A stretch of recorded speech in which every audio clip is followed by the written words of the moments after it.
back to Unfiltered Kitchen. We are so happy to be back with another episode this week. Woo! Go ahead. High energy. He doesn't like it. No, I'm good with high energy. Go do your thing. I told him you do the intro. He's like, I don't know the intro. I don't know the intro. I just know to chime in and say, after she says, I'm Cheyenne, I say, and I'm Kyle. I'm Kyle. That's all you got, Dad? That's all I got. Lloyd. That's all you got. I would like to say that in the past week, I've gotten a lot of very positive and motivational DMs or just comments from people who are like, I have tuned in, I've listened to your dad and your podcast, and it either gives me motivation or inspiration or something to look forward to within my own child and their father's relationship. Maybe it lacked in your own relationship. And I just want to say that I read all of them. I try my best to respond to all of them, but I do see them all, and it means a lot to me. I read them too. Do you? Yeah. I some of them I respond to, some of them I just read. What's hard is I swear I have the best intentions of responding, and then something happens, and I don't know, it just doesn't happen. But in my head, I respond to everybody. Okay. At least push the heart. I love pushing the heart. I mean, that's easy. You push the heart. Yeah, but I push the heart sometimes, and I don't know, people think pushing the heart is ingenuine. Oh, okay. You know what I mean? Well, think about if you leave a super heartfelt comment and then someone just pushes the heart on you. Is pushing the heart better than not responding at all? Or yeah, without a doubt. Not responding is not responding, even though you read it. I mean, you know, this because again, I'm still new at this, so I do read them. Plus, I'm trying to get the input to see if I can learn something also. Yeah, you know, particularly from those that are kind enough to leave a comment. Yeah, and I agree with what you were saying. I see a lot of nice things being written. I do too. I mean, every now and then we get the little sour apple or whatever it's called, sour grape or sour grape. Okay, whatever fruit it is. Bad apple, sour grape. Okay, there we go. But I would 10 times out of 10, I would say by far it's a lot more positivity than it is negativity. And it stands out, and I think that it means a lot. And you know what was really nice? Last week, we were talking about therapy, and there were people that actually chimed in, you know, on the conversation. Here's what I did in terms of therapy. And there was somebody who actually had some legal background who answered. Yes, which I thought was nice. That, I mean, that's you know, I mean, you know, we're new at this podcast thing, but that's the kind of community we'd like to have. Yeah. Where people that are more knowledgeable than us on any particular subject, you know, regardless of what the subject is, will go ahead and input so that the other people, the listeners that are part of the community, can get benefit from it too. Yeah, I for sure saw that. I also saw someone comment on how I'm so pushing therapy now, where in the past I saw that people too. Have seen me poo-poo on therapy, throw a tantrum about it. I can't do therapy right now. I'm mad. Yeah. But that's my point, is that I would say that with me, it was never a actual hate of the act of therapy. It was more so the realization of why I'm going to therapy, which is what made me kind of fight it. Because to realize I had to go to therapy was to accept what happened to me. Do you get what I mean? Yeah. And I think for me, that was my battle, was accepting that this thing happened, and that's why I'm putting my foot in the door. And I wasn't ready to accept that it happened, so I wasn't ready to accept therapy. Well, I can't go down the road of psychoanalyst with you. But do you get what I'm saying? Well, no, it was too much for me to comprehend. How, Dad? I just broke it up so easily. Oh, because I was thinking about something. You know, I don't. Do you want me to break it down again? No. I got the small head on today. Oh gosh! So are you on the short bus today? I'm on the short bus. But this is what I do remember. Okay. I remember at the time somebody said something to you about therapy, and you lashed out. And I think it's because you wanted something that would be immediate satisfaction, you know, get me out of this bad place. And I don't think that. I don't agree. I think that's what you were looking for. I don't think I was necessarily looking for anything, though. You were looking for some relief. I wanted some relief, but I wasn't ready to say what I needed relief from. Okay. Which I feel like was the problem. And it's also one of those situations, there was no instant relief. Turn the key, there's relief. Yeah. It's just that doesn't happen all the time. No. And look, even in therapy is not instantaneous. Therapy is a process. Yeah. So. And I say that for me, I feel like the biggest thing is why I didn't want to go to therapy in the beginning was because it's like in therapy, you can't hide. Like eventually you can't hide. To me, I can't hide. When I'm sitting in front of someone and we're really getting into the nitty gritty, I can't really hide from like my feelings or what I have to say. And I was really accustomed to hiding from what happened to us and not having to talk about it unless it's in my home with like my safe space. Yeah. So being in front of a therapist, I can't hide from this person anymore. I have to be like honest and real, and I can't hide from them. So I think I wasn't ready to kind of take the mask off. Okay. In front of someone else, where it's easy for me to scream, cry, punch, throw a tantrum with you or mom or Zach or my sister, and then cook and make dinner. And, the show goes on. And, and you guys aren't looking at me like, right, what's happening? It's just like, okay, you got it out. You good? All right. Now let's go on to the next thing. But I felt like if I went to therapy, I couldn't do that as well as I'm able to do it here. Okay. And that scared me. Having to like be vulnerable with someone I don't know, having to explain a story that I'm a part of, but also don't even know how to tell.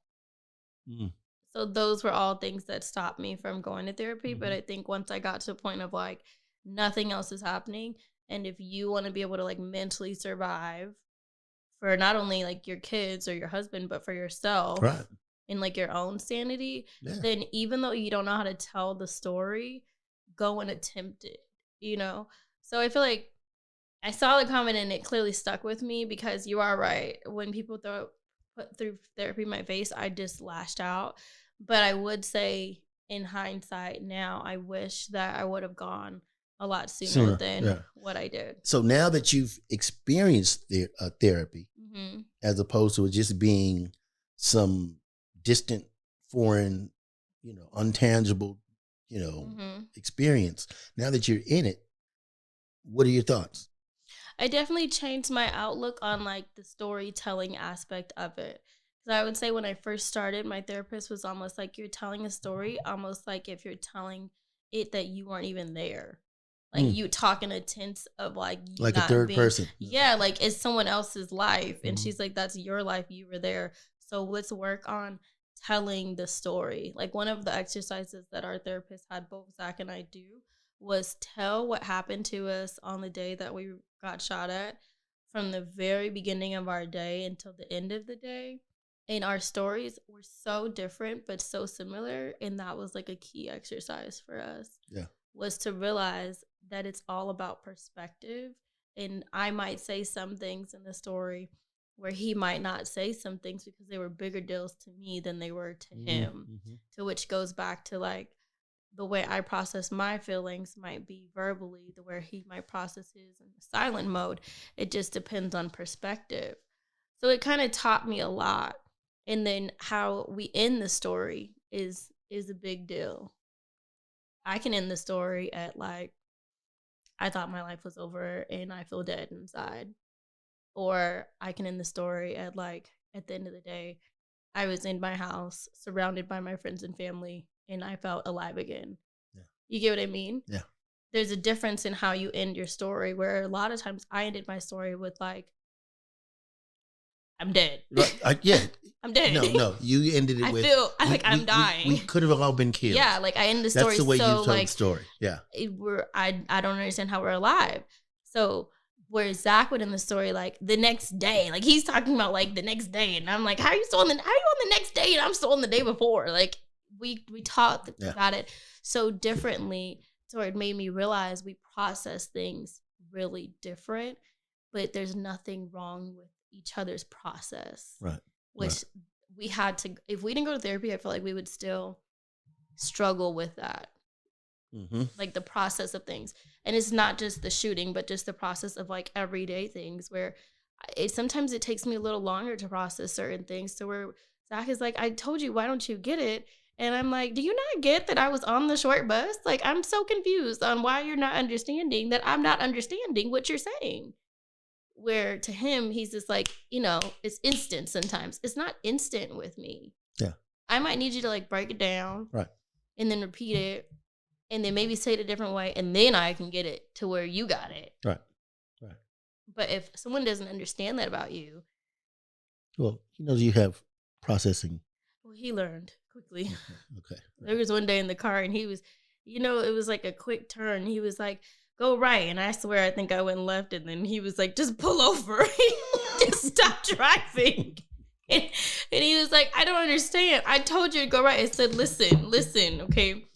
When you scream and it's right there in the moment, in my head, all I know is go one way or the other way or go straight. And I just pick one, okay? Right. I can't figure out the right from the left.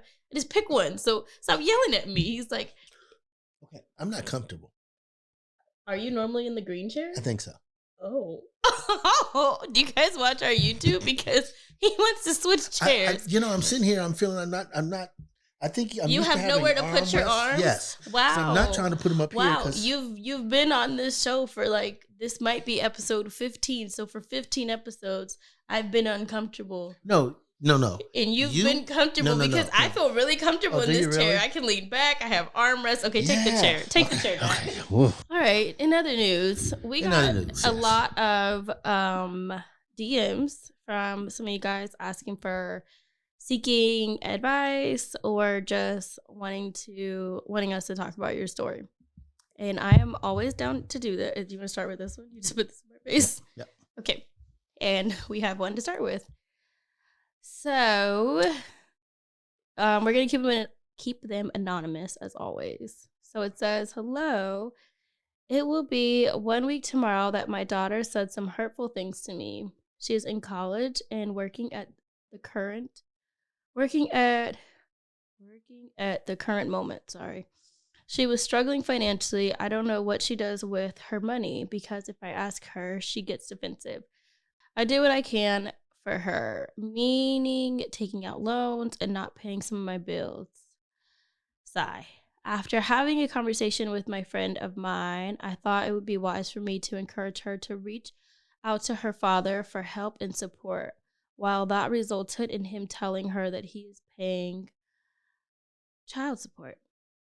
That is back child support. Let's be clear, at that moment, I didn't know that he had made a payment. And anyway, initially when my daughter and I talked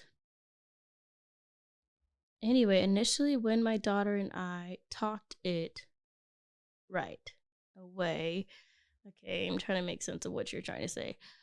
By things she was saying, I saw that she wasn't going to be fair. For 18 years, I carried the load of taking care of her myself. I did struggle a good portion of her upbringing in the state of Maryland. Okay. I think I was waiting for the question. Yeah.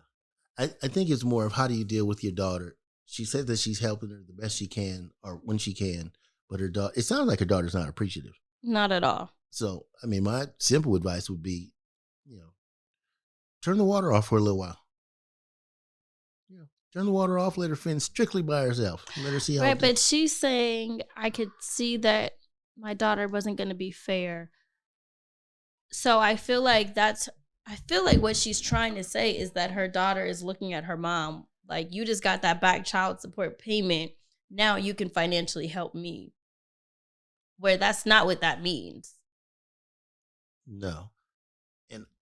You don't get that from that message? I got it that he's paying back child support, paying the state back. That money goes to her. Okay. It goes to the mom. Well, okay.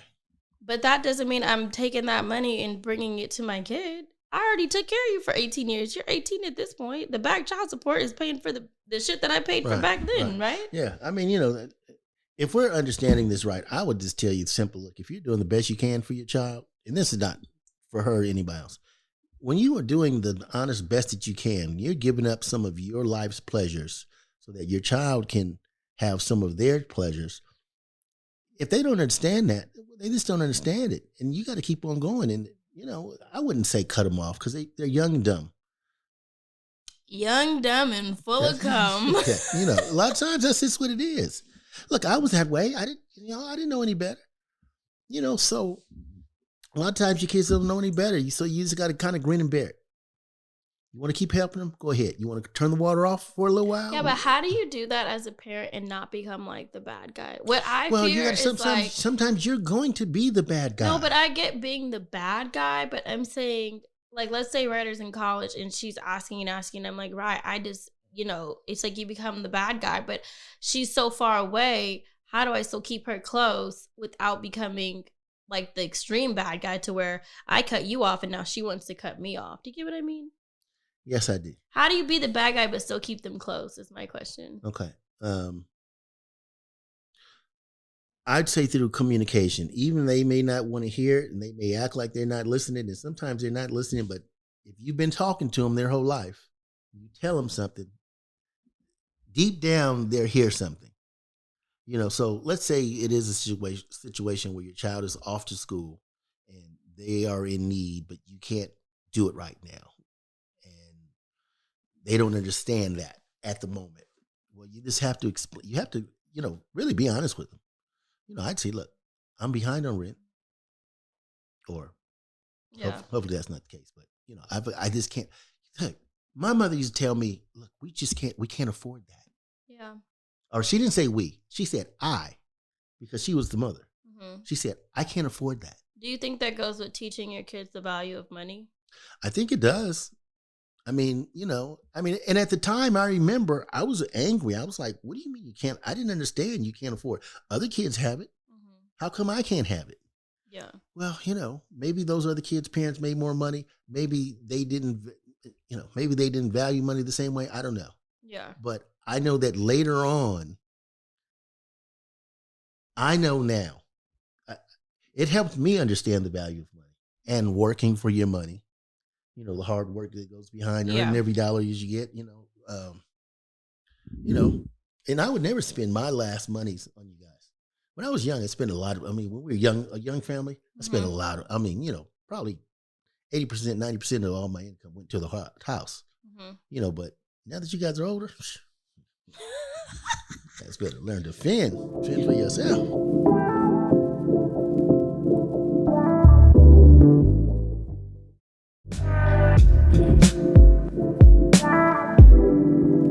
You know what? One day mom told me, like, I spend all my money on you kids and, like, learn from the lessons of that, of, like, give your kids what they need. But, a lot of times I gave you guys just what you wanted, and it's all my money. And I realized the other night it was Black Friday. You guys, everybody goes a little fun on Black Friday, Cyber Monday. The deals were like calling my name. I just felt like they were screaming at me. Mm-hmm. Buy me, shop, press the cart, press go, enter your credit card information. They were just screaming at me. I just had to buy something. It was just like itching my soul that I didn't buy anything. I had to buy something. Did you buy something? I did. But what I realized is that I bought something and then I went back and checked my cards. Okay, little confession. Anytime I shop, it's like 3 a.m., 4 a.m. I don't shop during the day because during the day I make sense in my head. Okay. And I know I shouldn't be shopping. But 3, 4 a.m., the sense is gone. And I'm like 3 a.m. in the morning? Yeah. Okay. It's like I wake up, I can't go back to sleep. So I have carts on my phone. It's like a therapeutic thing. I make carts all day long. All day long I make carts, but I don't buy the carts ever. I just make them. It just makes me feel good. Like, this is all the shit I want from this store. I'm not going to buy it, but this is everything. Can I help you? Okay. It's all the stuff that I want from this store, but I'm not going to buy it because I know I don't need it. Mm-hmm. But I'm just going to make the carts. It really makes me feel good about myself. Okay. What makes me feel better is that every now and then I'll get a big check, right? And then I'm like, damn, I made this bomb-ass cart today. I'm about to buy that cart, okay? And that really really feeds my soul. So On Black Friday, I had a few carts I wasn't going to buy. I just told myself, I don't need anything. My kids don't need anything. Everything is fine. Go take a seat, Ryder. Yes. And then Cyber Monday came and I had no self-restraint or whatever. It was like 3 a.m. and I noticed I bought a few carts that next morning because what I realized is that I buy carts in the middle of the night and I'm half asleep. Okay. You're buying carts? I already got everything for you for Christmas. That's how bad it is. I didn't even realize. You wanna know how bad it is? One time I woke up and I had a whole new credit card. It was in the middle of my sleep. I thought I was dreaming that I applied for this credit card, and I had a whole credit card come. It's so bad to the where I had to put restrictions on my cards of buying times and alerts because I'll wake up the next day and not even know that I bought something, and then I have all these alerts on my phone. But I have like a window where I can cancel them. But anyway, the whole point to my story was I had one of those nights where I bought a few of my carts I didn't even know. And I went back and I checked all my carts. I didn't get one thing for myself. Everything went to my kids. And I got you some Christmas gifts. I don't need. What about me? Santa gets you, girl. But I literally... We should talk about Christmas. Realized that I don't even shop for myself. Okay, but let me tell you a story. It all went to my kids. I just want to tell you one thing. And you started off talking about how your mom said she spends all her money on you guys. Uh-huh. Still to this day, probably. Not so much me. Okay, but I fend for myself. So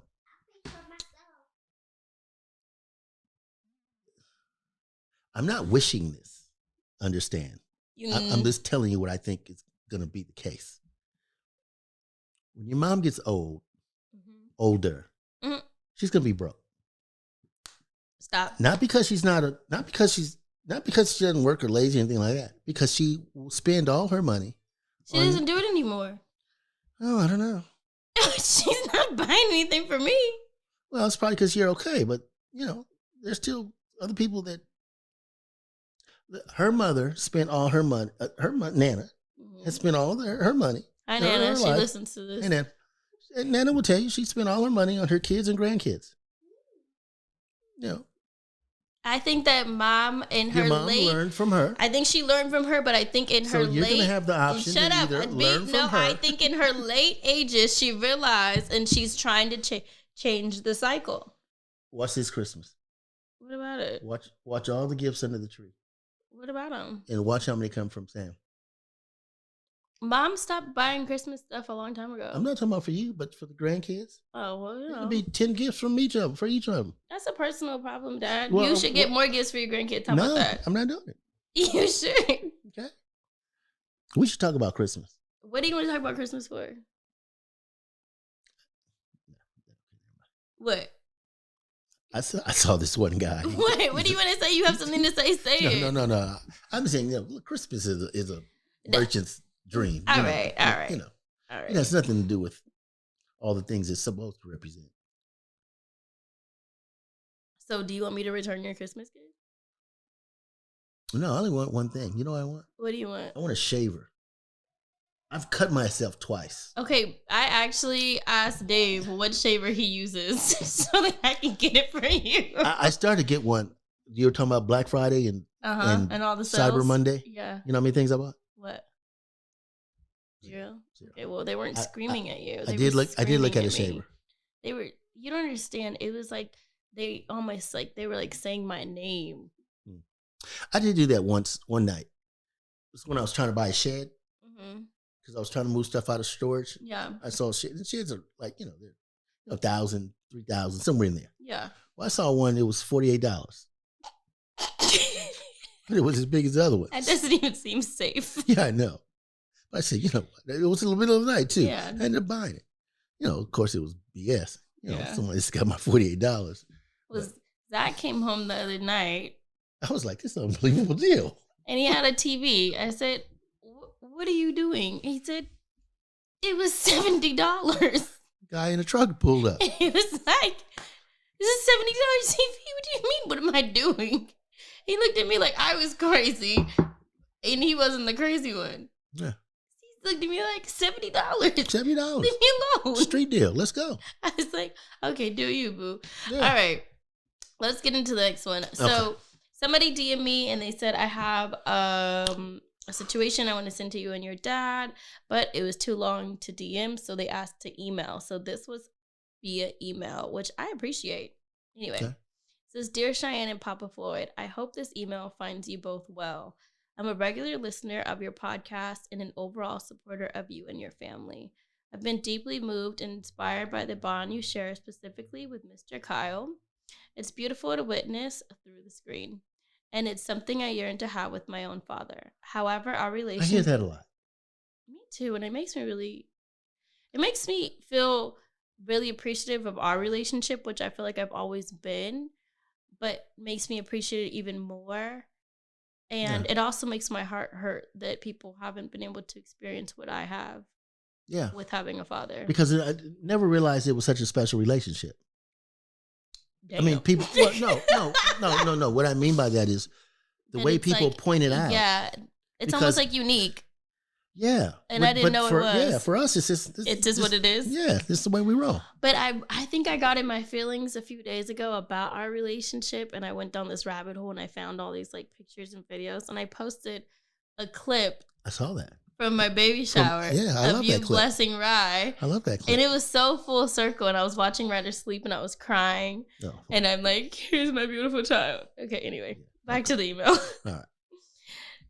It's beautiful to witness through the screen, and it's something I yearn to have with my own father. However, our relationship has been rocky for years, and I'm at a loss at how to improve it. I'm writing you in hopes that perhaps you can offer some insight or advice based on your own experiences.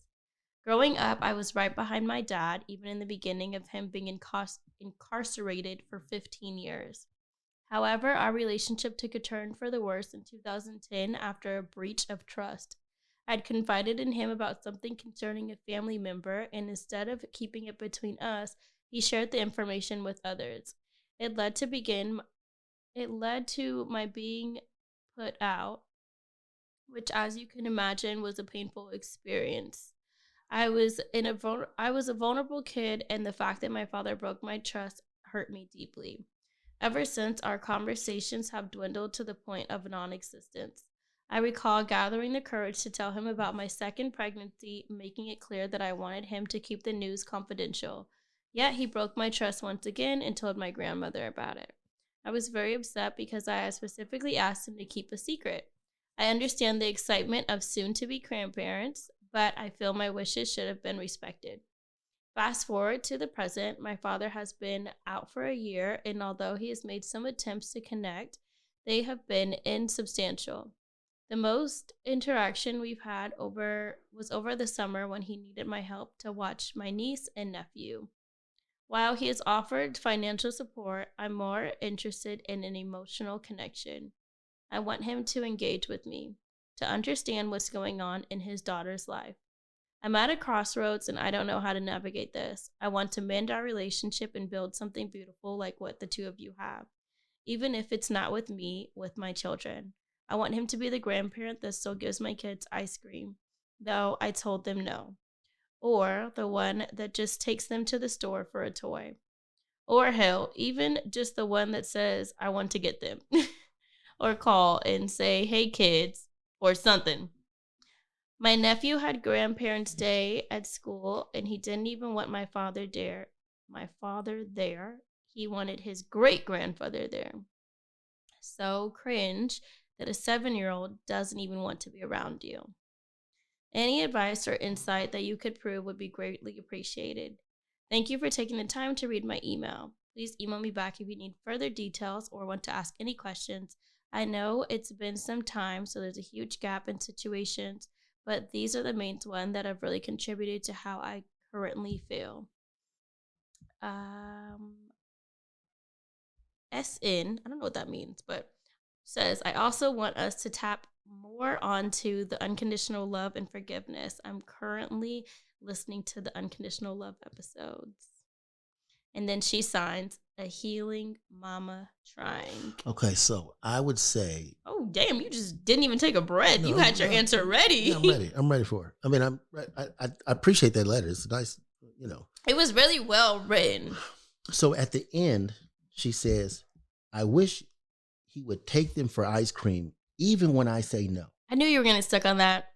Because what she's saying is... Don't break my trust. Because earlier... Okay, why are we stuck on just that one thing? No, it's not that one thing. All she's saying is that I want him to be a grandpa. Wait, let me finish saying it. All right. Before he's a grandpa, he's a man, and he's her father. Mm-hmm. Okay? Now, he might have broken her trust in speaking on something that she said to him, please don't speak on this. But what was his intention? If his intention is to speak on it and embarrass you, okay, well, that's one thing. But if his intention is in there to speak on your behalf, to try to straighten something out, or to try to get down to the nitty gritty of something, okay, then you have to allow him, even though you asked him, look, please keep this between us. You got to allow him to be the parent, to be the father, okay? And so he's going to have to go and talk to somebody. Now, when he shared the news with his mother about being a grandparent, about you being pregnant the second time around, come on, that's celebratory. You want him to be so wrapped around your finger that he's not going to speak on anything you don't want him to speak on. You're not, I don't think you're being fair. Okay? I don't agree. Well, you may not, but let me just keep rolling. Okay? But can I counter what you're saying? Go ahead. Okay, pregnancy. No, let's go before pregnancy. We don't know what the situation was. But you don't know the situation of anything, and you already spoke on it, and you spoke on the pregnancy. So why can't I speak on the pregnancy? Go ahead. Okay, thanks. Pregnancy. Not the... What's wrong with you? If I tell you that I'm pregnant, I don't want you to tell anybody yet. But I go and tell my dad. I would be upset with you if, let's say, I wasn't at my 12 weeks and I've had a miscarriage in the past and I wasn't ready to have to go through that and explain it to multiple people again as to why. Okay. So you just never know why someone within pregnancy is telling you, keep this to yourself, please. But let's say I did go and tell my dad or my mom. Okay. Are you mad at me? Would I be mad at you? I would be upset with you if something negative was to happen within my pregnancy, that then you have to go and report to your mom and your dad. And she lost the baby. Right. And then it's like, that's a whole nother level of grief that you have to deal with when other people know that you're grieving and dealing with it. Where I get that you can lean on your family in a time of need, but sometimes when you're dealing with those things, you don't want to have to keep explaining. Okay. Let me ask it this way. Mm-hmm. If I broke your trust, I went and talked about the pregnancy. Mm-hmm. Would you forgive me? Yes. Okay. So she should forgive me. I would say with the pregnancy, okay, depending on the circumstances, yes. I understand what you're saying, and I understand what she's saying. But there are some things that aren't worth. It's not a problem unless you make it work. But I honestly feel like she has forgiven him, because I think what her email is giving to me is that she wants the relationship. No, yes. Now here, and so let's move on to the next thing. Okay. One of the things she talked about is she doesn't necessarily want his financial help, but she wants him to reach out and contact and emotional help. Emotional. Okay, so you got to understand, you are a woman asking for a woman's style of healing. Okay, he's a man. The best way he can reach out to you might be financially. He might be able to say, "Baby, here, let's go get the kids something." Okay, that's just a different language. It doesn't mean that he loves you less or anything like that. But don't expect a man, especially a man that's been in prison, that's got to have his machismo up for 15 years as a mode of protection and respect, to all of a sudden get into this woman's type emotion. Okay, it doesn't work that way. He's been institutionalized where everything is all about monetary value. Tough guy, and if you got the money if you got shit on your books, you can make shit happen. Okay, but don't look for a woman style of affection from a man that hasn't had an opportunity to show that in many, many years. That is such a good point that I did not even think about, to be honest. Yeah.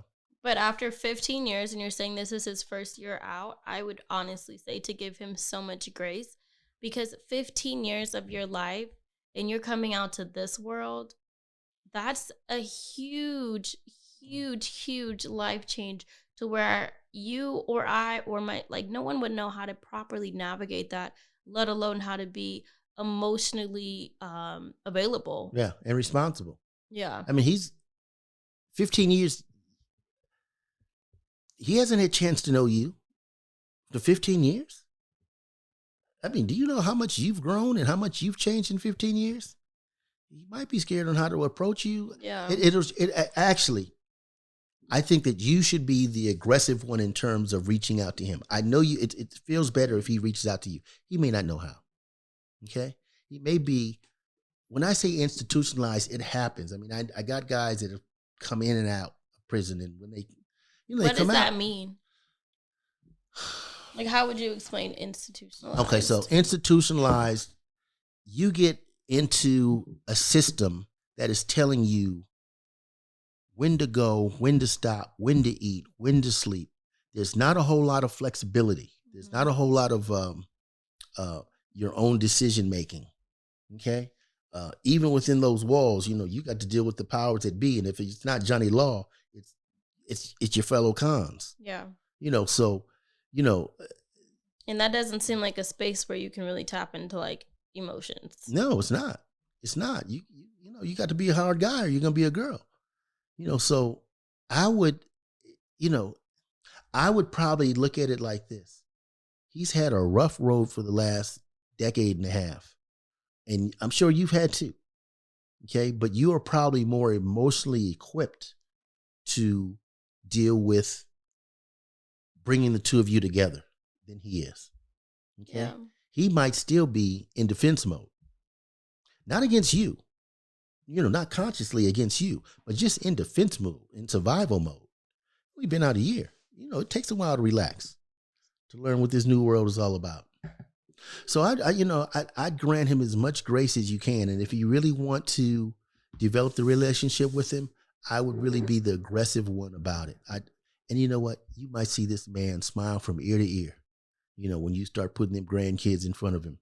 And so what would be like an ideal thing, do you think, like if she reached out and said like, hey, meet me at the ice cream parlor at 5:00 on Friday. We're going to all sit and get ice cream. Me, you, and the grandkids. Yeah. Yeah. And watch, I bet he come out of his pocket and be dying to pay.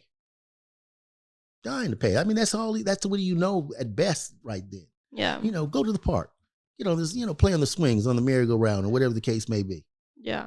I mean, I think you give him more opportunities where it's almost like you set up the play date, but as long as he's showing up to the play date, then I think that says a lot and speaks a lot to the relationship that he hopes to have eventually.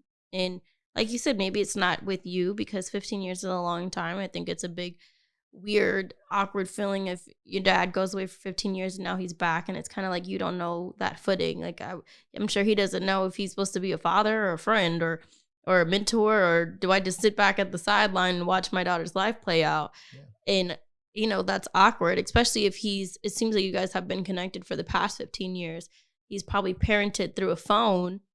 Now having to parent in real life doesn't feel correct, especially now that you're a parent with two kids. Right. So, yeah, I think giving a lot of grace in this situation and, like you said, setting up opportunities to where he can show up and be available physically, maybe not as emotionally as you would want. You got to give him some time to get emotional. Yeah. And not to say emotional like, does he love you, love the kids, things like that. But to where, when I say emotional, where he could let his guard down. And it's not always, it's not like you walk out the gates and everything is peachy keen. Yeah. So. That's tough. Yeah. Are there's programs to where it helps men get like, into the real world? Integrated, reintegrated into the world or re-educated or yes. I think there are programs like that. But, one of the things that I always pledged in my life is I would never do something where I had to go get locked up. So I don't know a whole lot about it. Have you been arrested?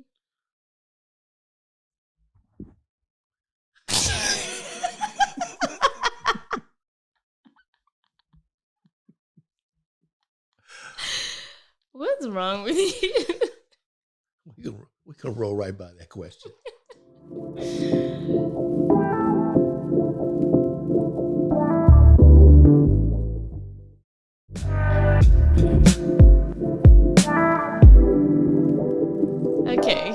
another one.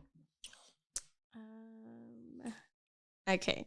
Please keep me anonymous. My siblings and I have been kind of close. We have a big age gap between the three of us. My older sibling, only time when she would reach out is if she needed or wanted something, just not a regular check-in or a simple text. I reached out to her, though, and her kids, so I can spend time with them, but also so they can spend time with my son. My son stays at their place as well. Me and my younger sibling don't have much of a relationship either due to the age difference and just not on the same page.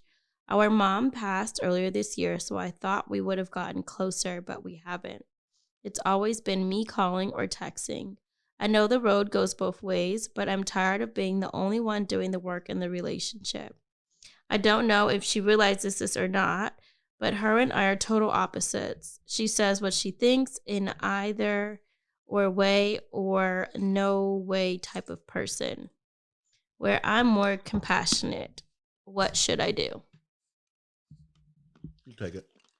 Okay, I think I'm getting from this, you want a deeper relationship with your sisters. I would say both of them, not just the younger one, but also the older one. But you kind of feel like you're doing the reaching out and they're not reciprocating, having a relationship with you. She's like the middle?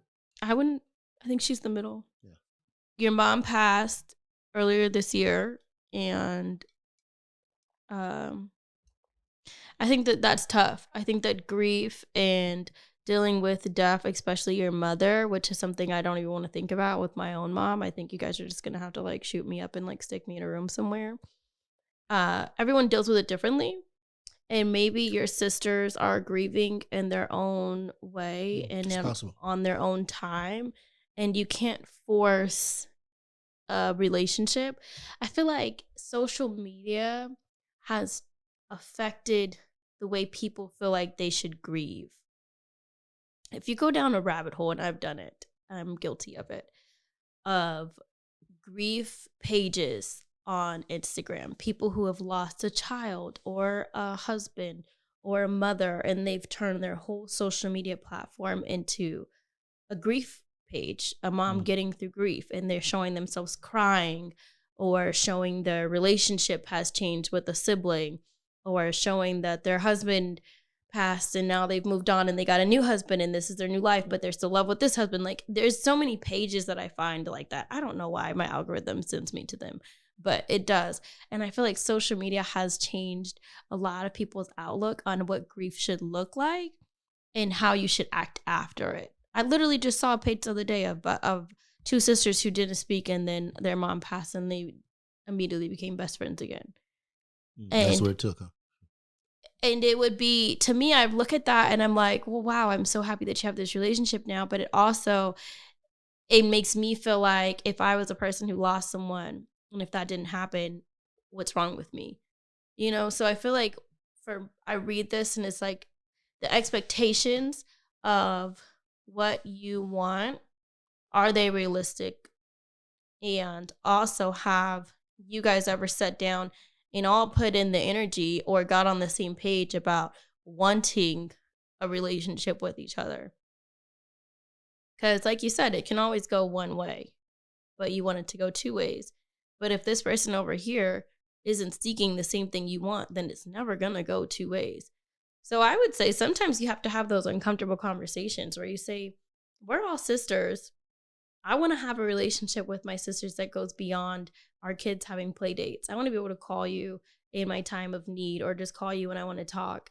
Or I want to call you just to cry or to laugh. Or I wanted to sit on the phone and be quiet because we're sisters and that's what we should be able to do. Yeah. And if your sister says, I don't really want that relationship with you, or well, she mentioned something about an age gap between her and the younger sister. Which it might be awkward. There may be an age. I have a friend who has a 10-year age gap with both her siblings. Really? Marche. Oh, yeah. Jackie's 10 years and then Keisha's 10 years. Mm-hmm. The age gap is huge to where her sister used to drop us off and give us money to go to the football games. So it felt more of like a mom than a sister. You know what I mean? So if the age gap is so big to where you don't even feel comfortable telling this other person, like, what you're doing because you're in fear that you're going to get in trouble, then it's a different situation. But now that your mom has passed, I would just say have an honest and real conversation. This is what I want out of our sisterhood. These are my expectations. This is my dream. These are my goals. This is what I'm putting our relationship on a pedestal. Can you meet me here? And I would just see what they say. Then you know how to act. What do you think? Why? Because you're a man and you have a brother? No, I was just thinking that it was really, being a sister as you are, it's a good question for you. I put my sister and my Saul's relationship on a pedestal. And it's something that goes up and down. It goes up and down. It goes hot and it goes cold.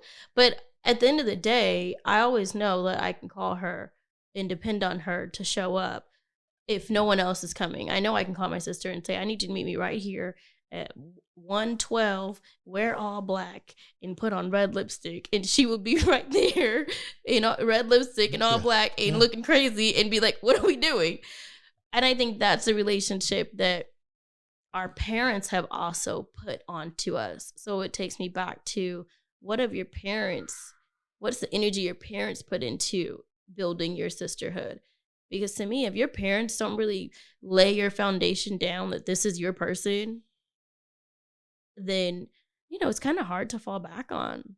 Well, they can build it themselves now that they're adults, now that they think, I'm going to tell you one thing about your siblings is they are the closest thing that's to you. And I don't mean close in terms of your relationship, but physically, they're the closest thing they're your replica. Yeah. Half your mama, half your daddy. Same thing you are, half your mama, half your daddy. So, if you're going to choose a side, that's the side I'd choose. But I think the foundation does help. Sure, the foundation helps, but it's not necessarily make or break. It's not a make or break. If the parents started young, that's fine. But now that you're adults, you can develop it yourself. Even with your sister who is doing something a little bit different than what you are. Maybe you're in different phases of life. Maybe she's 16, 17 going to the clubs, and maybe you're, in your 35s or whatever, with kids, raising kids. That's a different style. That doesn't mean you can't still reach out and have a good relationship with her or a beautiful relationship. Might be times you need to babysit and she needs a little extra money. So, make it happen. Yeah. Okay, I want to do this new thing when we end our episodes. And because the whole reason we started Unfiltered Kitchen was so we can cook, have conversation, and cocktails. So, can I finish my thought? Because I have the small hat on now. Okay, go ahead. I want to know what's the best and the worst thing you ate this week. You don't want to know the best thing I ate. What is the best thing you ate this week? I did an experimental run on an enchilada. What was in your enchilada? I'll let you know soon enough. Wow. I'll let you know soon enough. Okay, what was the worst thing you ate this week? Worst thing I ate this week? I don't eat bad. I eat good. That's the worst thing I ate. Didn't get eaten. Boo. I made, after Thanksgiving, I made a turkey and I made some dressing, some bomb gravy. Oh, wow. I still had some of that smoked prime left. I'm hungry now. Oh, I made an omelet with that. Yeah. I ended up making, I made my turkey after Thanksgiving. So I made some gravy. I did a little deal of mac and cheese, some dressing, took some to Mike's mom. Boom, boom, boom, boom. After I ate it for a few days, I ended up making a soup out of what everything was left. It was bomb soup. I just got hungry. Yeah, throw your gravy into your soup, man. It just makes it so rich and. Does it make it creamy? No, it wasn't that. No, not creamy. Why'd you get mad? Okay. What's the best thing you ate? Okay, so yesterday I made some. So wait, before I was going to interrupt you. Yes. So I didn't interrupt you. I let you do your thing. Yes. Now, what was it I wanted to say? That's why you were small. Oh, I know what it was. Damn it. I know what it was. What? Small hats off. A lot of comments on, they want us to get back to doing cooking videos. Cooking and cocktails. Cooking and cocktails. We're going to start. We're going to have to figure out how to do it in the kitchen. And actually, let's tell the truth. We already know. We've been talking about it. Yeah, we have been talking about it. But honestly, it's just scheduling right now. Yeah. Past few weeks, we've both been scheduled. Matter of fact, she's got to run. Yeah. We're behind on schedule in terms of episodes. I might end up doing an episode all the by next myself. episode he's gonna do by himself, guys. So give him grace. But he's gonna do it with the speak pipe where you guys have tuned in and told us what your key to marriage is. So technically he won't be talking to himself. Actually, I'm gonna do it that way, but I'm gonna throw a window up to anybody what you want to talk about. Yeah. I'll talk about anything under the sun. Oh God. I'll talk Bitcoin, I'll talk marriage, I'll talk death, I'll talk religion, I'll talk politics, I'll talk wars around the world. Okay. No, look at her. She gets scared. Okay, he's gonna get us canceled. I felt like the speech was just gonna go. I'll talk gay, I'll talk straight, I'll talk small, I'll talk big. Yes, we can go all over the world. Oh my God. Okay, so the best thing I ate was I made some salmon and shrimp lasagna rolls. It was like Alfredo sauce. It had spinach. Salmon and shrimp. Alfredo rolls? Yeah. Alfredo is like a sauce. Yeah, it's a sauce. Okay. I made the sauce and I put like bell pepper and cheese. Okay. It was so good. I thought it was so good, right? Okay. I ate one and I was like, oh, that's so good. I went upstairs. It was the weekend. I got on my balcony. I did a little puff pass. I laid out. Puff pass? What's that mean? Oh, you don't know what that means? No, what's that mean? I don't know. What's that? You gotta turn your brain on for that one. Oh, what's that mean? Maybe you puff past too much. Explain that terminology. So then Zach comes upstairs and I go, did you like it? And I'm expecting some big reaction because I thought it was so good. He goes, well, the shrimp were just a little shrimpy for me. And I want to say, get out of this house. Just get the fuck out. Just get out. You didn't make shit. So get out. But anyway, that was the best thing I made. The worst thing I've ate this week. I don't really eat bad food, so it's kind of hard. See, that's what I said. But health-wise, my kids love Dino Nuggets. Oh, that's a terrible piece of food. So I had a Dino Nugget, and Is Ace even real chicken? I don't know. Ace likes hot dogs right now, and I ate a hot dog, and then I think my phone heard it in the algorithm, and then I had a video come on my phone about how hot dogs are made, and everything in me wanted to go and make myself throw up. I'm about to tell you something about rat dogs. It was like pig booty. Hot dogs assholes are made out of everything under the sun. Okay, all the leftovers. Even if you get turkey, and the FDA, the food allows so much rat shit to be present in a hot dog. Ew. There's a certain allowance. Okay, I saw a video on World Star the other day of this lady eating the poop. She works at a vet and she was sneaking and eating the animal poop. What kind of animal? I don't know. It was an animal. Who gives a fuck what animal? That was like her fetish? It was like her shit. And she was like she was really feeling it. And now I'm like, it makes sense. Maybe she likes hot dogs too. Yeah, hot dogs, the FDA allows so much because, the way the factories are done, rats are running rapid. So much hot dog poop can be rat shit can be in a hot dog. Look it up. You ain't got to believe me. If a gnat flies into your tequila, are you gonna drink it? Oh, without doubt. My tequila? My tequila's good tequila. Look, if it was some bullshit, I'd throw it out. Ain't that gonna stop me. A gnat flew into my wine the other night, and I just used my nail and I scooped it out. Go. I kept drinking, and Zach looked at me with just so much disgust on his face. And I was looking at him like, what's the problem? Right. What's the big deal? Right. And he looked at me like I was just disgusting. Shit, I ain't tripping. Look, I don't do small stuff. I ain't worried about little small stuff. I've had worse. I've done worse. Yeah. Oh, you know what was crazy here? Not the worst thing I ate. Worst thing I seen eat this week. I'm driving, pull up to the stoplight. I look over. There's a guy over there in the car. I looked again. He's about finger high up in his nose. He's so far up in it. I tried to give him some privacy and look straight. It doesn't feel it was a private moment. But you couldn't? But I couldn't. Man, look, do you know what he did? You know what he did. He looked at it. I was like, I felt like honking the horn, like, man, you're out of bounds. I was like, man. Not honking the horn. I felt like too dead. I'm like, man, I'm watching you. Something. He wasn't to the second line, but he was. Dad, shut up. Man, it was terrible. I was upset. He was in front of me I started hitting him. With your car? Hit him. It's like you're show out of bounds. But there's something wrong with you. Well, I was telling you, I just thought about that in terms of worst thing I saw you eating. Okay, I'm done. All right, guys. Thanks so much for tuning into this week of Unfiltered Kitchen. I cannot wait for everyone to see our next episode because Papa Floyd's going to handle it all by himself. I'm going to handle it by myself because my little girl, she's out on the road handling her business. And we've been caught up. We got sick kids in the back. And, it's a lot happening.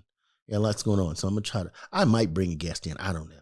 I'm going to see. But I can handle it. I just said to myself, can I talk for an hour straight? Yes. I can, especially if you give me some stuff to talk about. I'm going to give you some stuff to talk about. No, they're going to give me stuff to talk about. Yes, I'm going to set you up. Yes. Set up one of those where it doesn't have to be about marriage. Why don't we save marriage for when you get back? Okay, you want to do one of just talk to Papa Floyd? Yeah, let's do that. Okay. Let's just talk about it. Okay. Okay, yeah. We'll do that. We'll do that. So one last thing before we close out is I know the powers that be, here's the deal, guys. Every time we do this, I got to fork out a little bit of money, get the editing and all that. Right? So we made a little money. I haven't seen any of it. Not a lot. No. Okay, a little bit. Like this we got an ad? That's okay. That's all right. It starts there. It's this much. It starts there. I got a thing today, a little report, and it was like, Think Loud Crew made blah, blah, blah. Unfiltered Kitchen made. I was like, hey. I should have got a call. I should have got a call. I'm sorry. I would have been happy with little. I'm good with little. Anyway, what I'd like you to do. This is what amazes me. Mm-hmm. You have a bunch of listeners or viewers, followers, I think they call it. Okay. But you don't think they follow you on the podcast? Some of them don't. I think that sometimes it takes a lot of promotion to get people to jump over to another social media platform. We have some that do really good. They do and great. I really appreciate those do folks. Great. Yeah. There's one girl. She said, "I'm sorry for spamming you guys. You're not spamming us, baby." She's comment after comment. I love all her comments. Yes. So this is what let me get to my point. Okay. If you guys could please help us, and whenever you get a chance, I know some of you watch this on YouTube, and there's no way to review us, right? But if they go onto Spotify or podcasts, they can do a review. Yeah, or download the podcast from any podcast platform. Then it helps us show our big guys that we're doing a good job. Yes. And then it will help us start to get some type of ad flow into here, and then we can make some of our money back. Right. So that's what I'm asking for. Yes. I mean, You've got to do something to let the big guys at B know that you're watching, listening, and appreciating. And the reviews and the comments have been very nice and genuine. And I appreciate them dearly. And if you guys could just continue to download. And tell your friend to download, and then tell their friend to download. Say, you know what? I got this guy, brother, he's all right. He's really trying. Yeah, he's all right. Oh my gosh, Dad. Okay. All right, guys. Don't forget to like, comment, subscribe on Unfiltered Kitchen and our Unfiltered Kitchen. And I cannot wait to see what you guys say about this episode and next week's episode. And then after that, we'll be back together. When are you going to put the link up? I'll put it up tonight. I'm going to put up a link tonight, so it will be before this episode airs. Right. And I will just do one where it's just talk to Papa Floyd. I cannot wait to see what you guys have to say. Because I might come in in 2 days. How will I see it, though? You show me how to see it. I'll show you. All right. I'm ready for you guys. Let's go. All right. Let's go. Bye, guys. All right. Bye, guys.